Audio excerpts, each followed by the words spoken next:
सिंहस्थ 2027च्या तयारी दरम्यान नाशिकमध्ये आता भूसंपादनाचा नवा संघर्ष पेटलाय.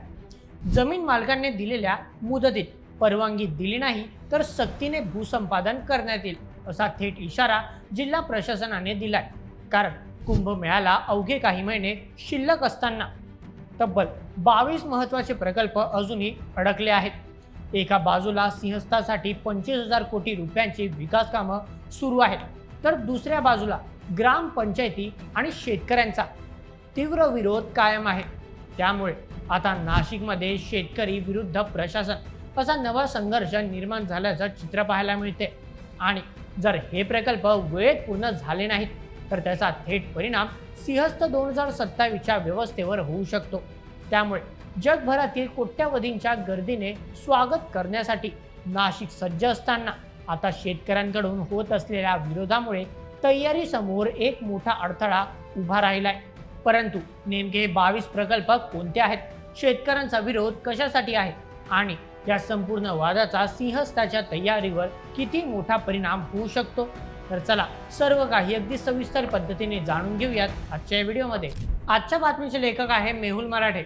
तर मित्रांनो, 2027 मध्ये पार पडणाऱ्या सिंहस्थ कुंभमेळ्यासाठी नाशिक जिल्हा प्रशासनाच्या वतीने जोरदार तयारी करायला सुरुवात झाली आहे. आता यासाठी राज्य सरकारकडून अनेक मोठ्या विकास कामांना मंजुरी देण्यात आली आहे. या सर्व प्रकल्पांची एकूण किंमत जवळपास 25,000 कोटी रुपये इतकी आहे.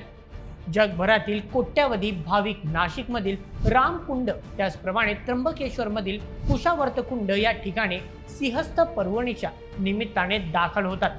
आता अशातच नाशिक जिल्ह्यात पार पडणाऱ्या या महापर्वणीच्या निमित्ताने या सर्व भाविकांची सुव्यवस्था करणे अत्यंत आवश्यक असते.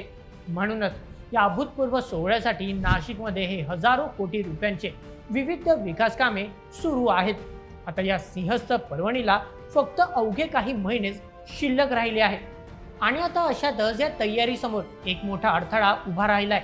सूत्रांकडून मिळालेल्या माहितीनुसार सध्या नाशिकमध्ये तब्बल 78 ठिकाणी सुरू असलेल्या भूसंपादन प्रक्रियेपैकी जवळपास 22 महत्त्वपूर्ण प्रस्ताव अडकल्याचे चित्र आहे. काही ठिकाणी ग्रामपंचायतींचा विरोध, शेतकऱ्यांचा भूसंपादन प्रक्रियेवर असलेला आक्षेप, त्याचप्रमाणे इतर काही तांत्रिक अडचणींमुळे अनेक प्रकल्प सध्या रखडल्याची स्थिती आहे. यामागचं सर्वात महत्त्वाचं कारण म्हणजे जिल्ह्यातील बहुतांश स्थानिक शेतकऱ्यांना या प्रकल्पासाठी आपली जमीन देण्याची अजिबात इच्छा नाही. म्हणूनच या कामासाठी आवश्यक जमिनी मिळवताना प्रशासनाला मोठ्या अडचणींचा सामना करावा लागतोय. त्यामुळे अनेक प्रकल्पांना अपेक्षित गती मिळत नसल्याचे देखील समोर आले आहे. शासकीय आकडेवारीनुसार सध्या सिंहस्थ कुंभमेळ्याच्या पार्श्वभूमीवर नाशिकमध्ये रिंग रोड, रेल्वे स्टेशन विस्तार, रेल्वे उड्डाणपूल, अंडरपास, राष्ट्रीय महामार्ग आणि नवीन घाटांची निर्मिती यांसारख्या पायाभूत प्रकल्पांच्या कामाचे टेंडर आणि नियोजन वेगाने सुरू आहे. या सर्व अवाढव्य कामांसाठी मोठ्या प्रमाणावर जमिनीची आवश्यकता असल्यामुळे आता जिल्हा प्रशासनाने भूसंपादन प्रक्रिया अधिकच गतिमान केली आहे. या संदर्भातील सध्या स्थितीचा आढावा घेण्यासाठी नाशिकच्या जिल्हाधिकारी कार्यालयात एक महत्त्वपूर्ण बैठक पार पडली होती. या बैठकीत कुंभमेळा प्राधिकरणाचे अध्यक्ष तथा विभागीय आयुक्त डॉक्टर प्रवीण गिडाम, प्राधिकरणाचे आयुक्त शेखर सिंग, जिल्हाधिकारी आयुष प्रसाद, महाराष्ट्र राज्य रस्ते विकास महामंडळाचे व्यवस्थापकीय सल्लागार ब्रिजेश दीक्षित आणि सार्वजनिक बांधकाम विभागाचे अधीक्षक इंजिनियर देवेंद्र पवार उपस्थित होते. तर चला आता जाणून घेऊया की या भूसंपादन प्रक्रियेतील 8 मुख्य तांत्रिक अडचणी नेमक्या काय आहेत ते. मित्रांनो, या प्रकल्पातील कामांसाठी शेतकऱ्यांकडून थेट खरेदी पद्धतीने जमिनी संपादित केल्या जात आहेत. मात्र प्रक्रियेदरम्यान कायदेशीर आणि तांत्रिक बाबी स्पष्ट नसल्याने अनेक अडथळे निर्माण झाले आहेत.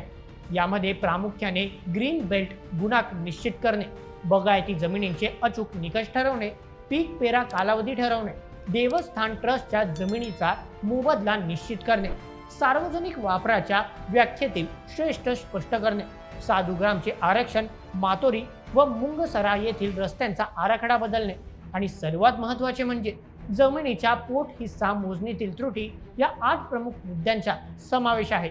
याच तांत्रिक पेचामुळे जिल्हा प्रशासनाने आता अंतिम मार्गदर्शनासाठी राज्य शासनाकडे धाव घेतली आहे. यामध्ये मुख्यतः रिंग रोड प्रकल्पासाठी 25 गावांमध्ये जमीन संपादनाला प्रशासनाने सर्वोच्च प्राधान्य दिले, परंतु जिल्ह्यातील राजूर, बहुला, सारूळ आणि पिंपळगाव या 3 पेसा क्षेत्रातील ग्रामपंचायतींनी भूसंपादन प्रक्रियेला तीव्र विरोध दर्शवलाय.